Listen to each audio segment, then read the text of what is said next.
Wait for backup. Open the door. Yeah, that shit a different type of pain. I ain't never felt like niggas, you feel me? Shit happen to niggas, they lose their best friend. I don't feel that pain. Now I lost my little brother, I feel that shit. That shit really sit you down, nigga. That shit'll put you in a dark place. Sure. And you gotta be a strong motherfucker to get yourself out of it. This is 700 Lil Mello, a Detroit rapper who just signed a major label deal, sitting in an interview just weeks after being shot in the face and chest, still in the same clothes he wore to bury his little brother. His brother had just been killed on camera in broad daylight. But to understand how it all got to this point, we have to go back to where the whole thing actually started.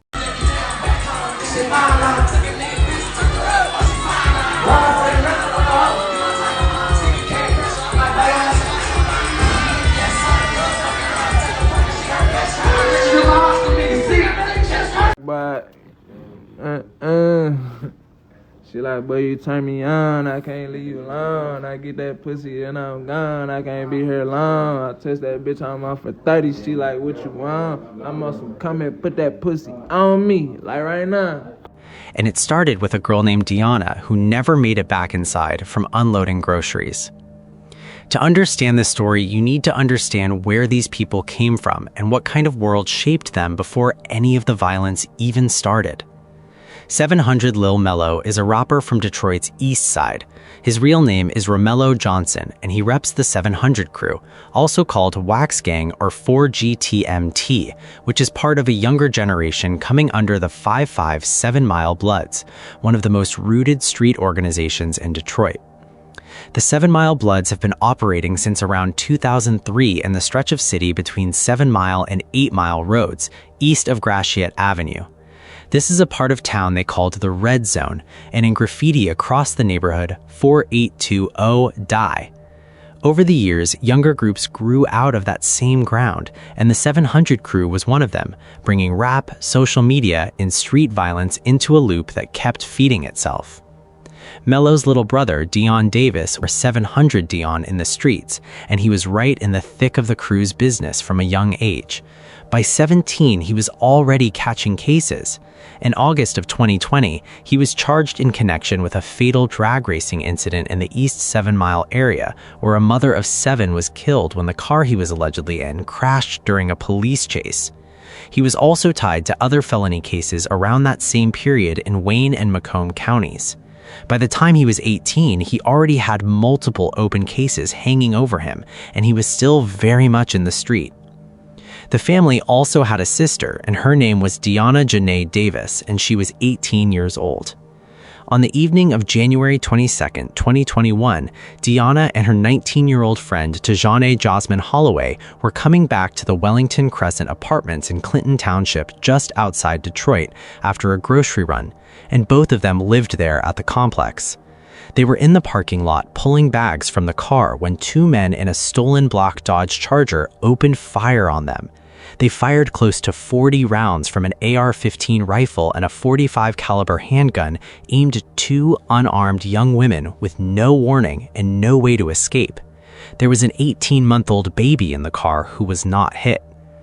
Deanna was shot 5 times while trying to run back toward the building, twice in the back, twice in her side, once in her leg. Tajane was hit once in the face while she crouched behind an open car door trying to take cover. Both of them died right there in that parking lot before any help could reach them. People nearby heard 2 rounds of gunfire, first the sound of a handgun popping off, then the heavier boom of a rifle going through 8 to 15 shots back to back, and then 2 men in dark clothes running back to the Charger and pulling off at full speed. Clinton Township police got behind them, and that car hit over 130 miles per hour trying to shake the chase until it eventually crashed hard into a utility pole near 8 Mile and Hayes. Both men were dragged out of the wreckage and put in handcuffs with the murder weapons still in the car. The 2 men were Darrell Samaj Banks and Dewan Dion Diego Davenport, both in their early 20s. DNA from Banks came back on the rifle, and Davenport's DNA was on the handgun. Investigators also found a photo of Davenport saved on Deanna's phone, suggesting he was not a stranger to her. Banks himself had even taken a gunshot wound to his own leg during the attack, and prosecutors believed that was an accidental shot from Davenport firing right next to him. They were charged with 2 counts each of first-degree premeditated murder and felony firearm charges. The trial ran for 6 days in Macomb County Circuit Court in March of 2023. Davenport got on the stand and told the jury that both of them were just there and that the real shooters had run away on foot. The jury took about 3 hours to decide they did not believe a word of it and came back guilty on every single count. In April of 2023, both men were sentenced to mandatory life in prison without any chance of parole. Police and prosecutors never announced a public motive. They called it a planned ambush and left it at that. No gang connections mentioned in any of the official court coverage. But in the streets, on Reddit threads and YouTube channels and Instagram comment sections, where Detroit's East Side tells its own version of events, the explanation was something different entirely. The word going around was that Deanna had given up the location of a rival crew member named Chop from the 1000 Gang, a crip-aligned set that was already deep in a beef with the 700 side. Chop reportedly got killed, and Dion allegedly dropped a diss track about it. Then somebody from that side decided to make Deanna pay for what they believe she did. None of that was ever confirmed in court, but that story spread through the community fast, and in a place where street logic carries as much weight as the law, it became the reason everything that came after happened. Online, people mourned her with tags like LL Deanna and 56, using Dion's street number as a way of connecting her to him in death. And Dion, who was 19 years old when he lost his sister, was not the kind of person who was going to sit with that grief quietly. Whatever kind of person Dion Davis was before January 2021, he turned into something else after. The Detroit Grim Reaper is not a name that ever showed up in a police report or a court filing. It came from the streets, from YouTube recaps and Reddit threads and Instagram posts where East Side Detroit keeps its own score. The name got attached to Dion because of a string of violent incidents that street accounts tied directly to grief and revenge after her sister was killed, even though none of it ever got charged as an organized spree. What the streets were saying was that the boy was out there handling his pain the only way he knew, and that he was very good at it. Now, before we get into what allegedly happened after Deanna's death, we have to go back one more time because there was something that happened even before she was killed that set the whole table. On the night of June 24, 2020, a 17-year-old Tank who ran with the 264 crew on the east side was shot and killed inside a white Dodge Durango near Runyon and Griner streets. A red Ford Fusion had pulled up alongside that Durango and opened fire, killing Tank in the seat while a person with him survived. Police called it a targeted drive-by hit and made no public arrests. The streets identified Tank as the younger brother of a man called 264 Quez, one of the main names on the opposite side of this East Side war. And the story going around was that Dion and members of 700 were responsible, possibly because they thought the Durango was connected to a rival. Nothing has been proven in court. But that killing, whether or not Dion had anything to do with it, put 264 on a path of wanting retribution, and they were going to get it one way or another. Then Deanna was killed in January 2021. And then 6 weeks after that, on March 7th, 2021, street accounts say Dion pulled up on a man at an Exxon gas station on Mack Avenue and shot him. Drill recops say he came in a Jaguar and opened fire on a person who later survived the attack and told investigators he had known Dion for about 3 years. No mainstream news ever named Dion in connection to that specific shooting, but the timing of it and the description of it lines up exactly with the string of East Side incidents that eventually got the attention of federal agents and triggered the investigation that would lock him up. I'm just going off of what the streets are saying. Bro was out there laying some real belt. You feel me? And what's so crazy, I think 264 Quez is cousins with 700 Cal. Right, and used to be cool with them back when it was just 46 TMT, Wax Gang. You know what I'm saying? This when I kind of got up on them back when they was that.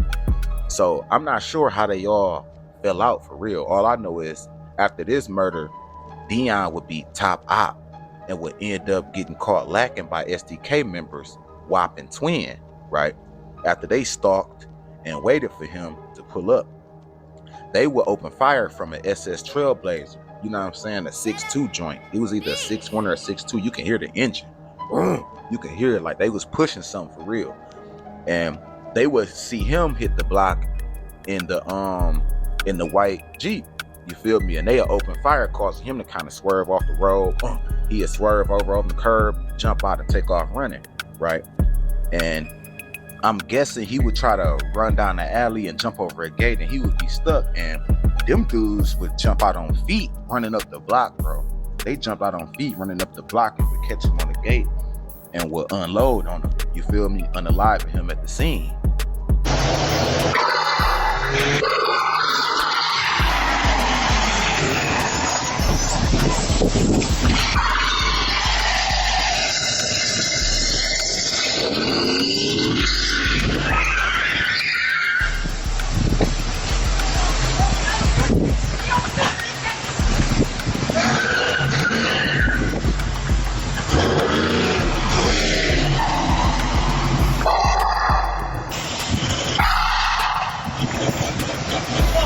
What ended up being documented for the record was this.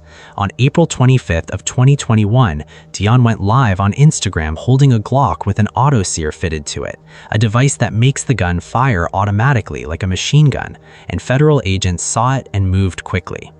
In July of 2021, he was indicted on federal firearms charges. When investigators executed a search warrant 5 days after the Instagram live, the gun was still there. In their court filings, prosecutors described Dion as someone who had been involved in multiple East Side shooting incidents and had been aggressively pushing a gang feud through violence, threats on social media, and constant displays of guns, all while he was already on supervised release for the other cases he had open. They specifically named him as 700 gang affiliated and pointed out that over a 3-year stretch, 12 members of that crew had been charged with violent or firearms offenses. In November of 2022, he pleaded guilty and was sentenced to 41 months in federal prison.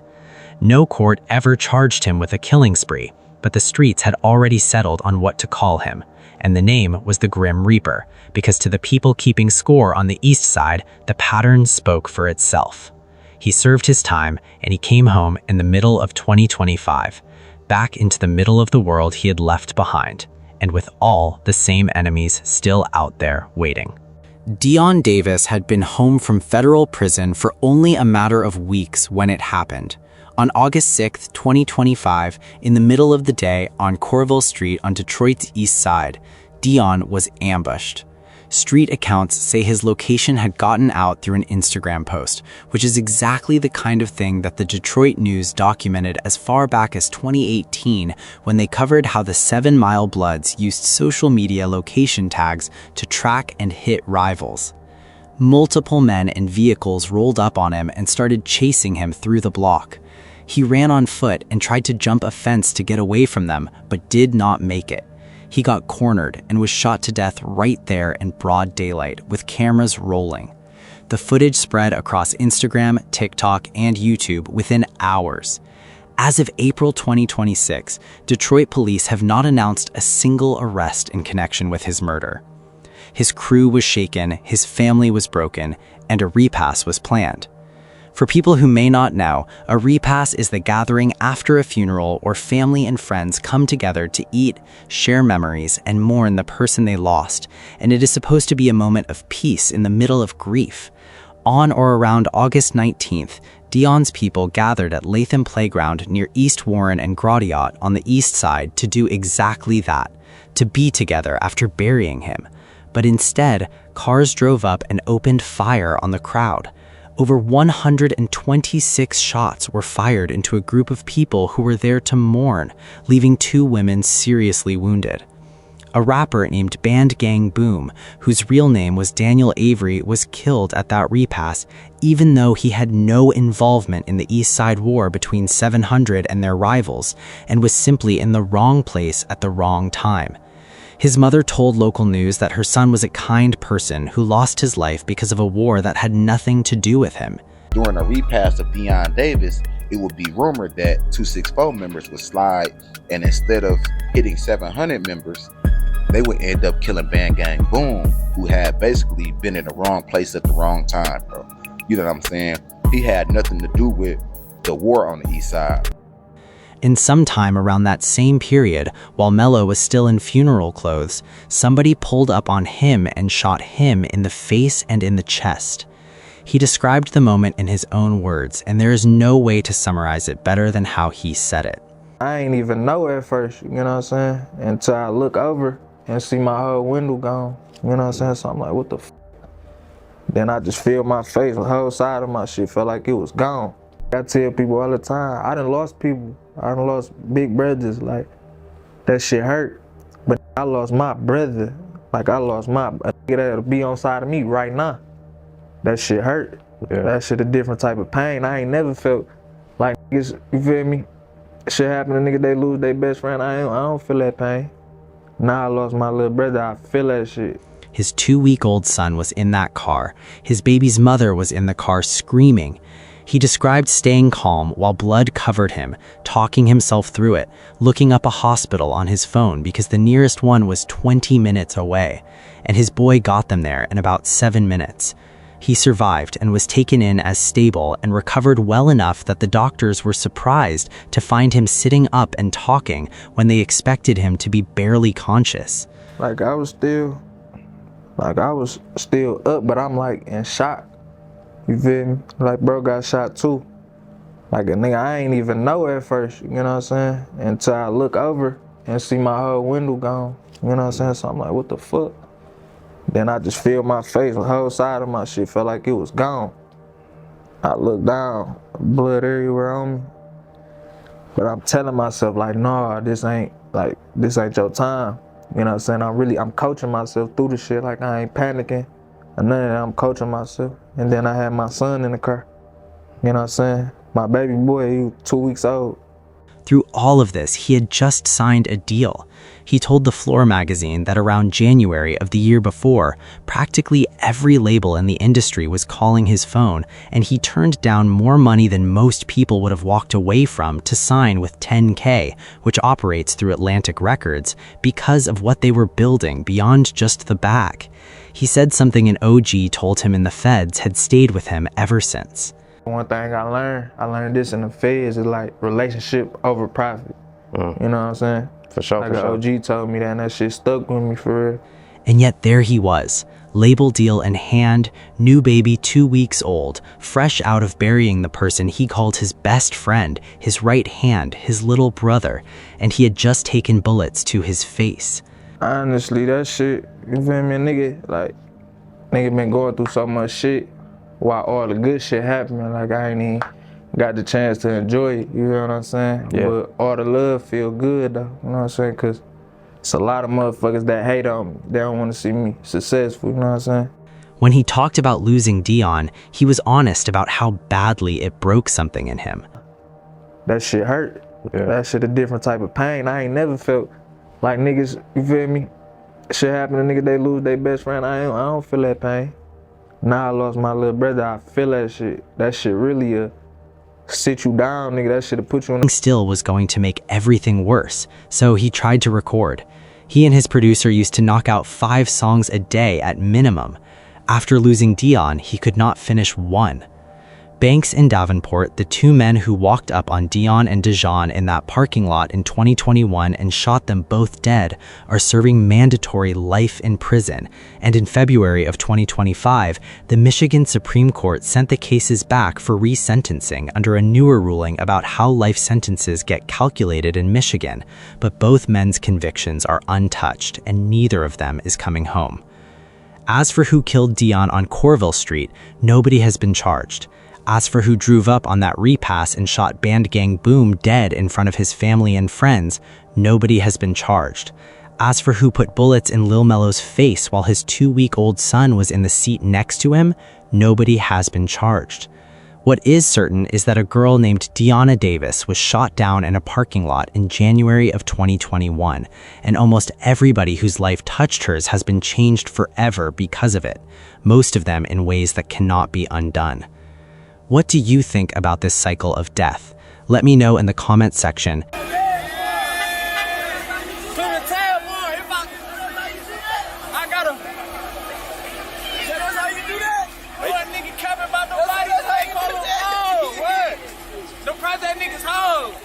for me.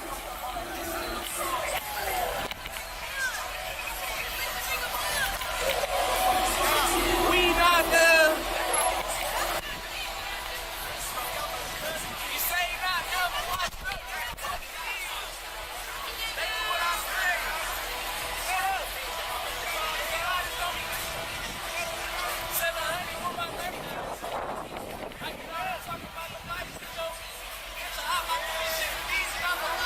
Click on one of the cards on your screen to see more videos like this. See you in the next one.